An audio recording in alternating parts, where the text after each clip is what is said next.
What is up, you guys, and welcome back to my YouTube channel. Yes, I am MLB Chatterbox, aka Christian Corey. You see that title in the thumbnail in today's video. A little bit of surprising news coming out of San Diego, and Cincinnati.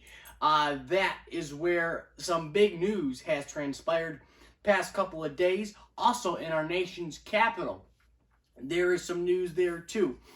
So, without further ado, let's get into it. But wait, hold on. However, guys, don't forget to go follow me on Instagram at MLB_chatter_box for the latest MLB news, updates, and rumors from around the league. Don't forget to give that page a follow, my page a follow. Point being, go do that. But yeah, without further ado, let's get into it. Alright guys, first thing on the list involves, it's not really big news in the baseball world. It's just some interesting news. I guess big news to some people, especially if you're a Kansas City Royals fan.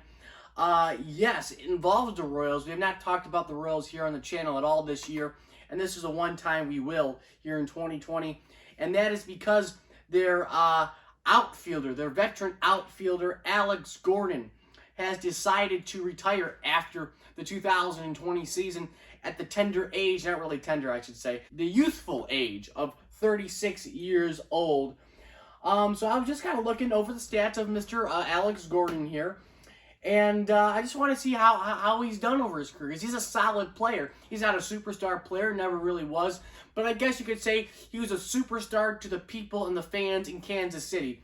So just to go over his stats right here, he's a 3-time All-Star, 7-time Gold Glove winner, 2015 World Series champion, of course, and a Platinum Glove winner. He has a career 1,641 hits. He has 190 home runs, almost 200 home runs for his career. Now, again, it's over 14 years. That's a pretty long career, all with Kansas City. He was All-Star in 2013, 14, and 15. And he has a career batting average of .257. Not bad, not too shabby, not a Hall of Famer, obviously.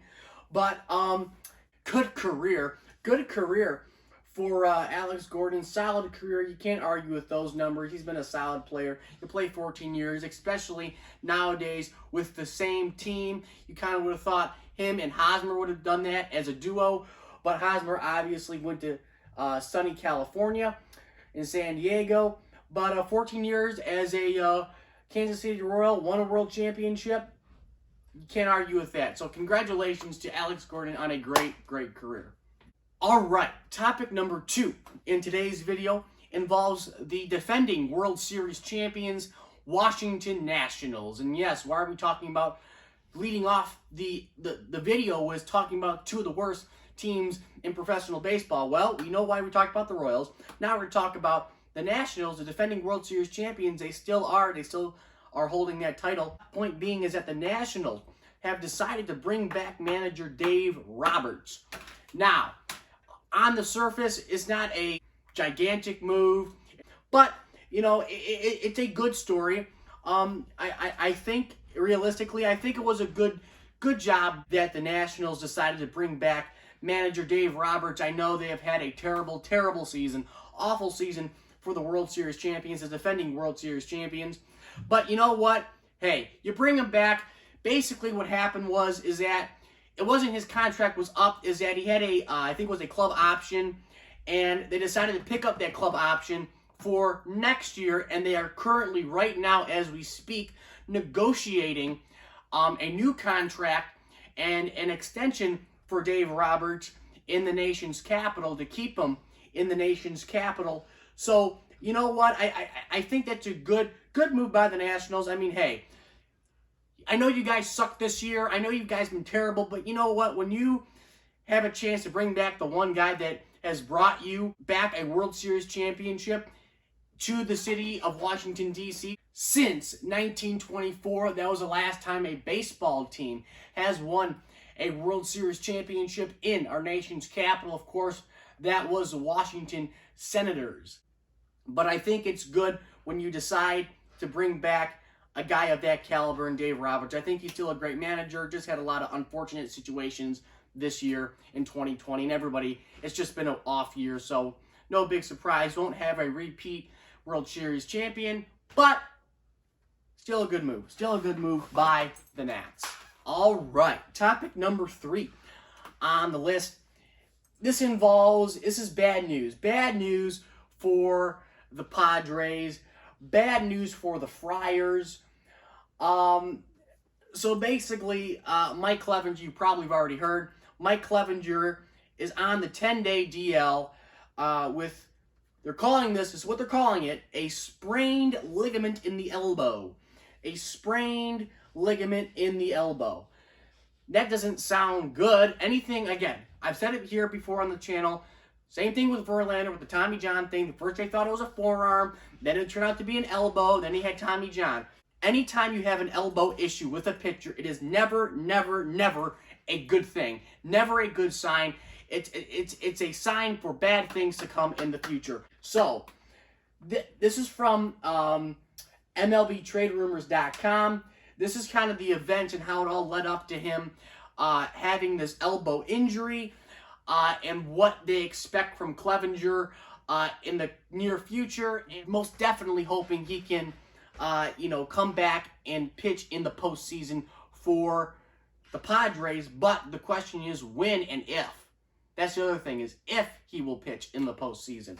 Not because of him necessarily, and the fact that he needs to get back into shape, and the fact that, how he recovers, but the fact if the Padres get to a point and they, are in the playoffs long enough to have Clevinger recover properly and then come back in the postseason. This is basically what happened. On September the 23rd at 5:56 p.m., the Padres are worried they were losing Clevinger for the playoffs because of a muscle strain or tendonitis. He's scheduled to undergo an MRI. So that was September the 23rd at 5:56, almost 6 p.m. Then, the next day, on the 24th, Clevinger is reported has sprained his elbow. And the Padres won't know until Sunday, or perhaps at the beginning of next week, whether he'll be able to resume throwing this season. The likelihood is that Clevinger will at least miss the wild card round per John Heyman of MLB Network. So on the 24th, which was yesterday, they're basically saying he could miss the wild card round. So that's not good, right? I mean, losing Clevinger at all is not good, especially in the postseason now. Even losing him in the regular season would suck, but now this is crunch time for the Padres, and they want to get to the World Series. I think they can get to the World Series, but we'll talk about that in another video. But now today, the 25th, Clevinger doesn't have a UCL damage. UCL damage. Per Robert Murray, the Padres haven't given up on the wild card return for Clevinger, according to manager Jason Tingler. He says, quote, Tingler says, "We are optimistic that he will be able to pitch forward," said Tingler. So basically, it looks like it's okay. It's a sprained ligament, basically. It's a sprained ligament in the elbow. Point being, I don't care if it's a sprained ligament. I don't care if he broke his elbow. I don't care if he has a scratch on his elbow. Whenever you have an elbow for a pitcher, it's not good. I don't care what elbow injury he has, all the specifics to it, whether it's this injury or that injury, or he tore a ligament, or he tweaked something, or he pulled a muscle in the elbow, or he whatever he did to the elbow, whether he broke it, whether he fractured it, whether he cracked it, I don't care what happens. The elbow is never good. I don't care, like I say, I don't care if he got a scratch on his elbow. It's not good. It is not good. I don't care if he got a bruise on the elbow. That might be even worse. So point being, it's the elbow. And it looks like, according to John Heyman today, said like it looks like he's going to miss the first 2 rounds.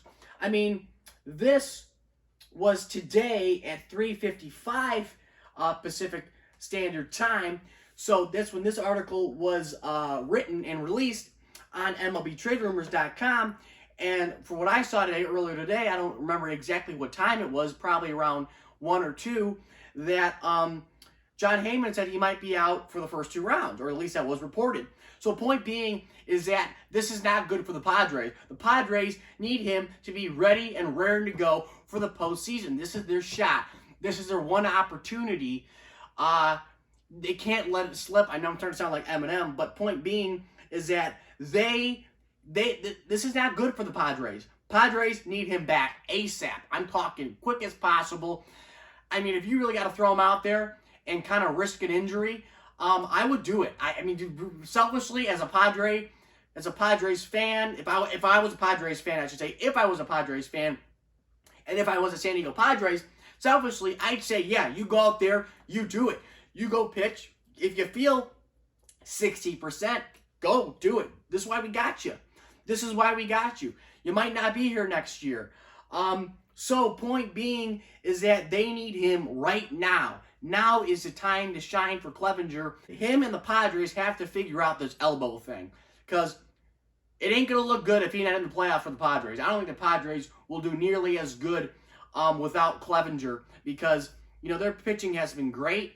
But you know what? He's in the starting rotation. They'll be a heck of a lot better, and they might have a legit shot of getting to the World Series and surpassing the Dodgers, their arch nemesis in the North. Fourth thing on the list is Trevor Bauer. Yes, the starting pitcher for the Cincinnati Redlegs is actually doing pretty darn good. And he thinks he should be the Cy Young Award winner. I'm not saying that. He thinks he should be, and I really do think he should too. In the AL, I think he should be the AL Cy Young Award winner. Looking at the numbers, I think he's been great. I think he's terribly underrated. Terribly underrated. Other thing is that what he said about himself was hilarious. It was so funny. I will play you the clip right now. I am laughing my you-know-what off when I heard this. And you know what? Coming from him, I don't mind it. Anybody else, I would care. But what he said was so true and was so on point, and the fact that he has a number to back it up, it just makes it even better and his point even more valid. So let's roll you the clip. Trevor, do you feel like you have cemented yourself as the Cy Young winner? I don't see how you can see it any other way. Okay, guys, you've seen the clip. Pretty hilarious. I think it was just hilarious. I think it was on point. But let's look at the facts, because we like to do facts here on MLB Network. Oh my god, guys, I'm editing this, and I can't believe I said MLB Network instead of MLB Chatterbox. Oh my god. The ego is big. The ego is big. I don't know why. I'm trying to be humble, but that's just too damn funny. God, it's funny. We're looking at numbers, because numbers are facts. So, here in 2020 with the Cincinnati Redlegs, and again, they could get a postseason spot. It's between them and the Giants at this point, and I really am pulling for the Reds, because I've seen the Giants in the playoffs way too many times. Point being, we're talking about Trevor Bauer. So, it's them and the Giants, the Redlegs and the Giants, and the Phillies, for the wild card spot. So it looks like, you know, the Reds are doing pretty good right now. I think their magic number is like down to 1 or something. I think they got their magic number's down to 1.